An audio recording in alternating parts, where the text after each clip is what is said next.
लोकसभा सदन शुरू होने के बाद विपक्ष द्वारा हाल ही में सैंगोल को संसद से हटाने की मांग उठाई गई है।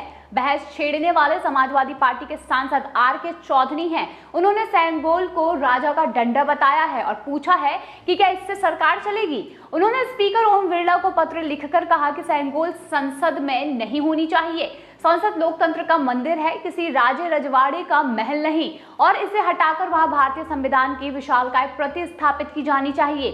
सपा सांसद द्वारा उठाए गए इस मुद्दे पर कांग्रेस पार्टी के नेताओं द्वारा इस मांग का समर्थन किया गया है।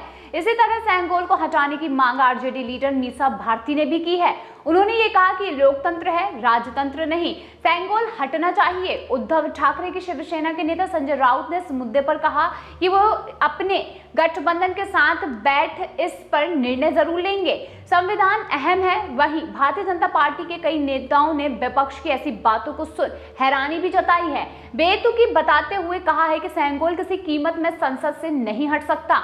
अब पक्ष और विपक्ष में सैंगोल पर छिड़ी बहस में आगे बढ़ने से पहले समझते हैं कि आखिर ये क्या है और इसका महत्व क्या है। भारत के प्राचीन इतिहास में इसे क्यों इतना जरूरी माना गया है और क्यों इसे स्वतंत्रता का प्रतीक कहा जाता है। सैंगोल का इतिहास भारत में चोल वंश के साथ जुड़ा हुआ है। चोल साम्राज्य भारत के सबसे प्राचीन और सबसे लंबे समय तक राज करने वाले राजवंशों में से एक रहा है। 300 ईसा पूर्व में भी इसका वर्णन मिलता है। 1500 से भी अधिक वर्षों तक इस राजवंश ने शासन किया।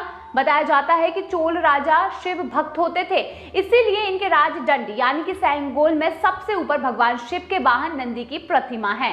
सैंगोल की शुरुआती काल से ही सत्ता हस्तांतरण का प्रतीक माना जाता रहा है। पुराने समय में पुरोहितों द्वारा इसे उस शासक को सौंपा जाता था जब उसके शासन का शुभारंभ होता था।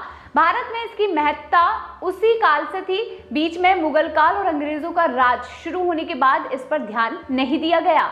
लेकिन जैसे ही देश को स्वतंत्रता मिली, सैंगोल दोबारा प्रासंगिक हो गया। बताते चले कि स्वतंत्रता का प्रतीक है सैंगोल। जवाहरलाल नेहरू ने तुष्टीकरण के चलते यहाँ पर तवज्जो नहीं दी थी। 1947 में जब देश को आजादी मिली, उस समय में एक विडंबना ये खड़ी हुई कि आखिर सत्ता हस्तांतरण होगा कैसे, इसका प्रतीक क्या होगा, कैसे पता चलेगा कि अंग्रेजों ने भारत को छोड़ दिया है। इसी समस्या के समाधान के लिए अंग्रेजों के अंतिम governor general Lord Mountbatten Jawaharlal Nehru के पास गए और उन्होंने उनसे पूछा कि आखिर आपके देश में सत्ता हस्तांतरण को लेकर क्या रीति रिवाज है।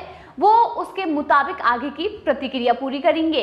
अब जब जवाहरलाल नेहरू इस सवाल का जवाब कैसे देते, उन्होंने तो देखा ही सिर्फ अंग्रेजों का रहन सहन था। यही वजह है कि सत्ता हस्तांतरण के बारे में जानकारी लेने की जगह वह स्वतंत्र पार्टी के संस्थापक बने चक्रवर्ती राजगोपालचारी से इस बारे में पूछने चले गए, जो भारतीय संस्कृति की गहरी समझ रखते थे। उन्होंने नेहरू को पुरानी संस्कृति के बारे में बताया और समस्या का समाधान सैंगोल के रूप में किया। इसके बाद करीबन 15,000 रुपए में इसे मद्रास के प्रसिद्ध jewellers Bummidi Bangaru Chetty and Sons द्वारा तैयार किया गया। फिर आखिर में विधि अनुष्ठान करवाकर वैदिक मंत्रोच्चार के बीच में सैंगोल जवाहरलाल नेहरू को सौंपा गया और 14 अगस्त 1947 को सत्ता हस्तांतरण का अनुष्ठान पूरा हुआ। भारत में लोकतंत्र कायम हुआ। आगे देश का दुर्भाग्य कहिए या फिर सेकुलर नेताओं की हिंदू विरोधी मानसिकता की आजादी के इस प्रतीक को ना तो नेहरू ने खुद तवज्जो दी और ना कि कांग्रेस ने दी।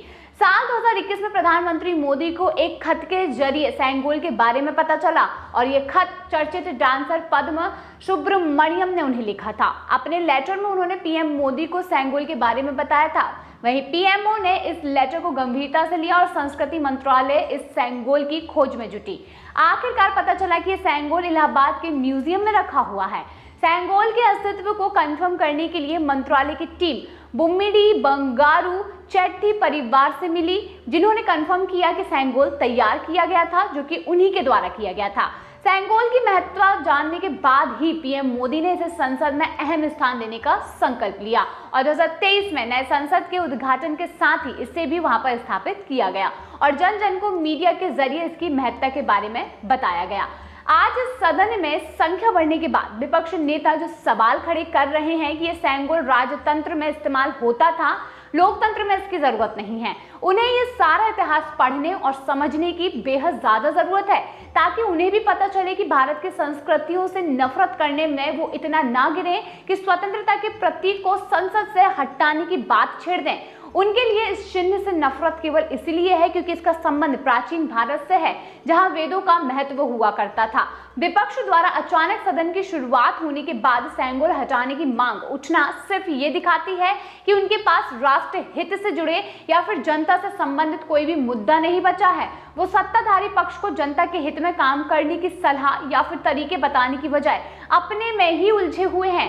हाल ही में उन्होंने इमरजेंसी का विरोध करने पर सदन के बाहर जाने का प्रयास किया, मानो वो ठहरा रहे हों कि इमरजेंसी लोकतंत्र पर धब्बा नहीं था। उस मुद्दे के बाद वो अब सेंगोल का मुद्दा बनाकर सामने आ चुके हैं। वो सेंगोल जिसे लेकर सारी पार्टियों को कांग्रेस से सवाल करना चाहिए कि उन्होंने इतने वर्ष उस पर क्यों ध्यान नहीं दिया। वो पार्टियां अब एकजुट होकर आजादी के प्रतीक को गलत दिखाने की कोशिश क्यों कर रही हैं। तो दोस्तों, इस खबर से जुड़े आपके मन में क्या सवाल उठते हैं? क्या सदन से सच में सेंगोल को हटा देना चाहिए? क्या विपक्ष ये जो सवाल कर रही है, ये जो सारी चीजें बोल रही है, ये जो मुद्दा उठा रही है, क्या विपक्ष यहाँ पर सही है? आपको इस विषय में क्या लगता है? कमेंट सेक्शन में जरूर बताइए।